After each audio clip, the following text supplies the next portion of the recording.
Welcome back, Voodoo Dolls.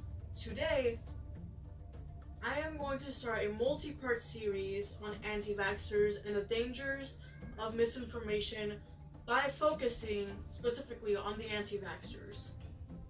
And today I want to talk about how this idea spread and who believes in it and why people believe in it before getting into the actual diseases themselves. And I also want to clarify some of the misinformation that has been spread in the articles saying that vaccines cause autism.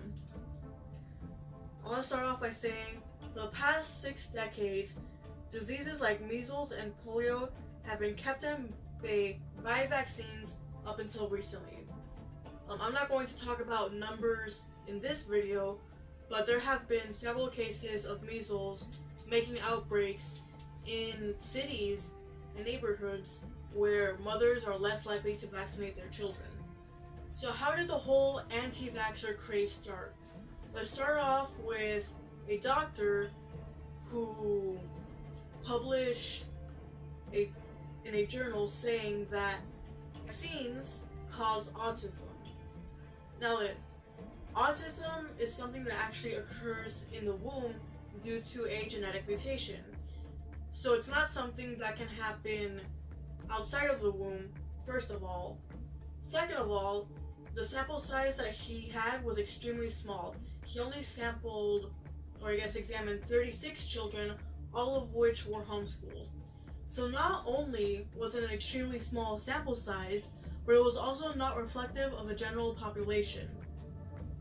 And so what this means is that faulty results could be made. And to top it all off, it has actually been found that he was making up evidence that suited his claims and had a very strong bias going into it. And so what happens is when someone has confirmation bias, they only look at the things that support their ideas. So he could have gone out and done several other experiments and several other studies and only published the one that confirmed his bias. So what goes into a vaccine? Well, the main ingredient that was involved in the past as a preservative is called Thimerosal. Now then, Thimerosal is a mercury compound, and what happens is when you have a compound, you have several atoms that come together and make something different. So when you think of what sodium and chloride are, sodium by itself is a highly reactive metal that explodes on contact with any liquid, especially water. However, when you have salt, it makes things tastier. So the fact that people were freaking out about Thimerosal just proves that they didn't really bother doing their own research into what it actually is. And so what happened is people started freaking out because they heard, oh my god, it's mercury. Well, if someone told you that you were eating sodium and chloride every single time you put salt on your eggs or salt on whatever your favorite food is, you would probably freak out too if you didn't know what those things were. Similarly, there was another freak out that happened quite a few years ago that turned into a meme, and people were saying, oh, there's dihydrogen monoxide in fruit juice. Well, dihydrogen monoxide is just a fancy word for water. And not only were these parents freaking out about this mercury compound that was in the vaccines, fish actually has more mercury in it than vaccines. Now parents are freaking out about aluminum. And all of the vaccines that a child takes in the first 6 years of their life, if they take all the vaccines that they're supposed to be taking, will only contain a total of 4 milligrams of aluminum. A can of aluminum like an aluminum can, like a soda can, will have only 14 grams of aluminum. So cut that can into 14 pieces, and then take one of those 14 pieces and cut it up into 1,000 more little pieces. Then take 4 of those pieces, 4 of those like little 1,000 pieces, and that is how much aluminum is across the first 6 years of vaccinations. And when you put it in that perspective, it's basically nothing. Like, it's literally basically nothing. You probably ingest more aluminum and put more aluminum in your body from drinking from aluminum cans than you ever would from a single year vaccine, or even all of the vaccines taken up in the first 4 years of a child's life. First 6 years of a child's life, I mean to say.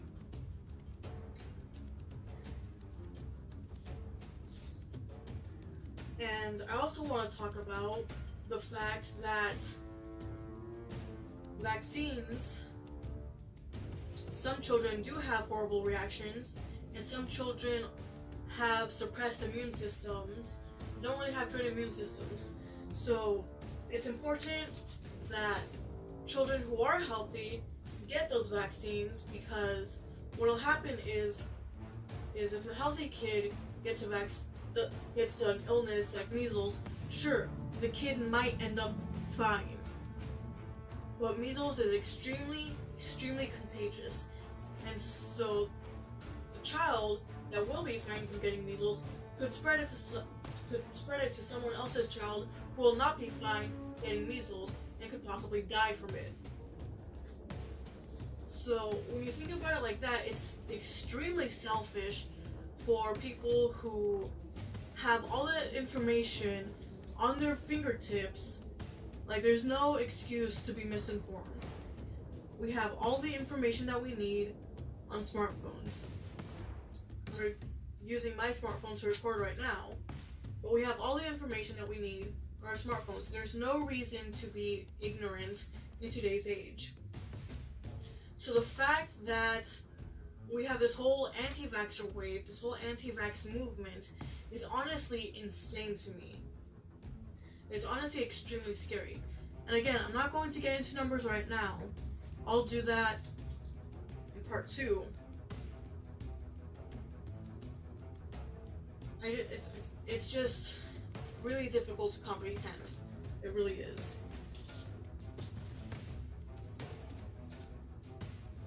So what are all the vaccines that kids take? So children up to the ages of 6 years old will receive vaccines against the following diseases: chickenpox, diphtheria, tetanus,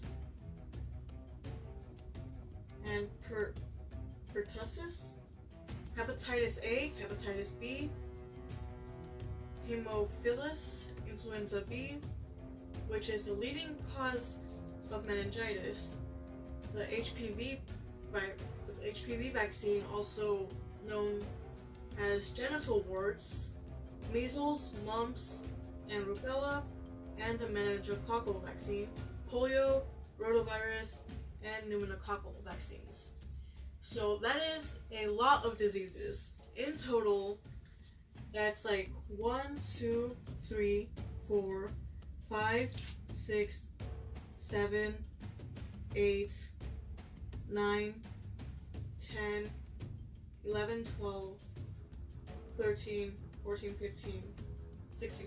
That's a total of 16 diseases that these anti-vaxxers are exposing their children to by not having them vaccinated. And so, I also want to talk about how vaccines work. So what a vaccine does is it's essentially a miniature infection, which sounds really bad, but let me explain. So they take a piece of the virus or bacteria and they weaken it and they put it in the body. That way the body can recognize the disease when it actually comes up against it for real, and it can fight it off, and the kid never even knows that they were exposed. And so,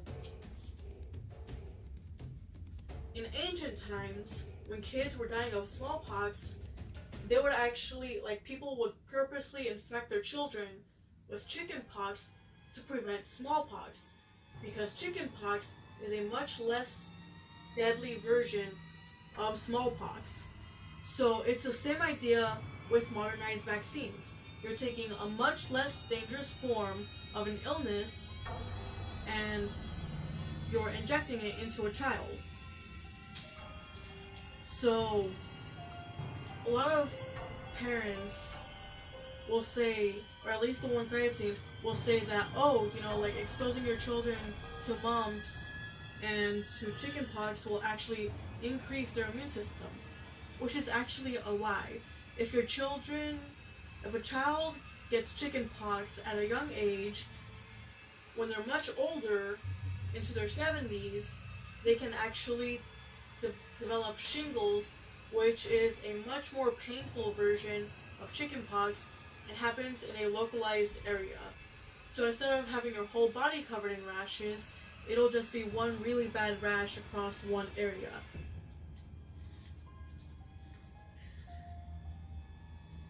Which older people also just have a weakened immune system because they're old. So it also makes the coming back of the virus more dangerous. So even though the child could get chickenpox once and then be fine in the future for a while, it can come back and it can actually be deadly when they're older. And I also want to talk about measles.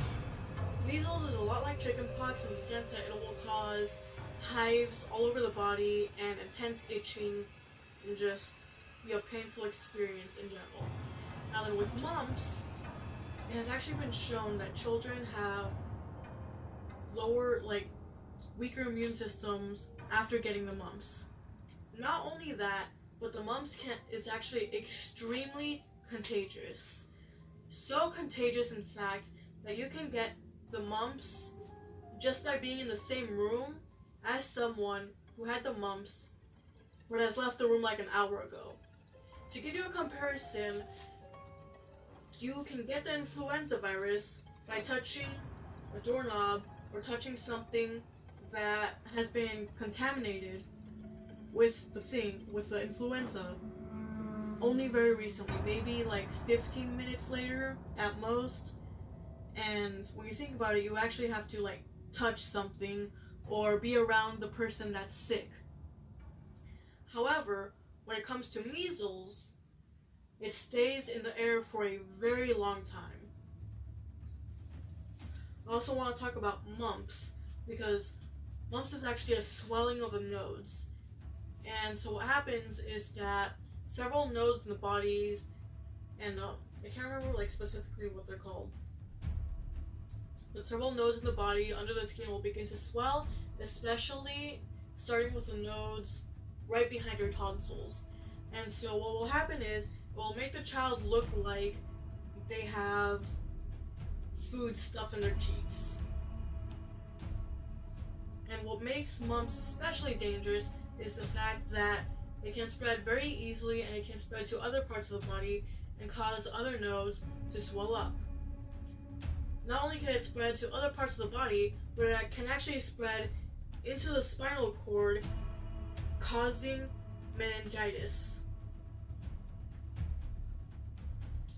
And meningitis can become extremely deadly if not taken care of. And some of the very first symptoms of meningitis is just look like a normal flu. So the kid starts off with a fever, they're coughing, they're sneezing, all of the typical flu symptoms. But then later on, not even super later, maybe a week later, they won't be able to move their head up and down like we can. Maybe they'll move it this much before it starts hurting, because of the spinal cord in the neck being inflamed.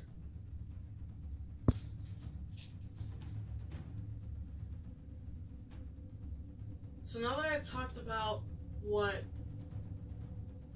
how the misinformation got spread, and I've cleared up the misinformation and what a vaccine actually is, how it works, what it does, what's actually in a vaccine, and that I've talked about a couple of the diseases, I think I'm going to end the video right now, and I will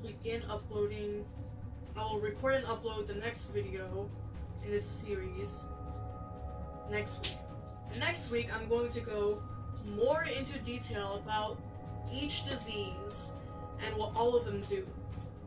I'm going to talk about chickenpox in fuller detail. I'm going to talk about the mumps in fuller detail, measles in fuller detail. We're going to talk about diphtheria, tetanus, which can be extremely deadly if not taken care of by a doctor immediately, very similar to meningitis, especially bacterial meningitis. Bacterial meningitis is the worst form of meningitis and can kill a child in just a couple of months if not taken care of immediately with the first signs. Anywho, stay spooky. I'll see you all later. And maybe send Kat Von D this video. Tell her to get her kids vaccinated. Or maybe just spam this video in places. At the very least, this first one, where I talk about, again, what vaccines are and what they're made of and what diseases they stop. Or at least some of the most dangerous diseases that they stop. Anywho, thank you for watching.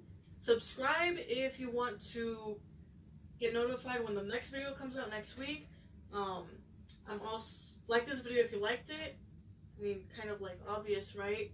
Like the video. That's so redundant. Like, I don't understand why that's a thing that a lot of YouTubers say, but here I am saying it. Okay, so yeah, subscribe if you want to see next week's video, which will be a part 2 to this video. I think I'm actually going to be making 3 parts. And part 2 will actually be going in depth to what each disease is. And then part 3 is going to be talking about the outbreaks and the numbers and how many children have actually died compared to how many children have died in the past before vaccines. And I think the results will be surprising because they surprised me. And over the weekends, specifically, I'm going to be uploading, just on the weekends between Saturday and Sunday, I'm going to be uploading videos where I talk about Reddit and Reddit stories, and I'm going to be reviewing r/Let's Not Meet, which is a subreddit in which people talk about extremely creepy experiences that they've had due to other people. So, they met a creepy person who had bad intentions, and they never want to meet them again. So, that's r/Let's Not Meet. r/No Sleep is the one that I will be reading next weekend, and I'm going to interchange between the two. r/No Sleep is where people tell just creepy stories in general. Maybe they're real, maybe they're fake, who knows? I guess it's up for you to decide if they're real or not. Stay spooky, thank you for watching, and I'll see you all in the next video.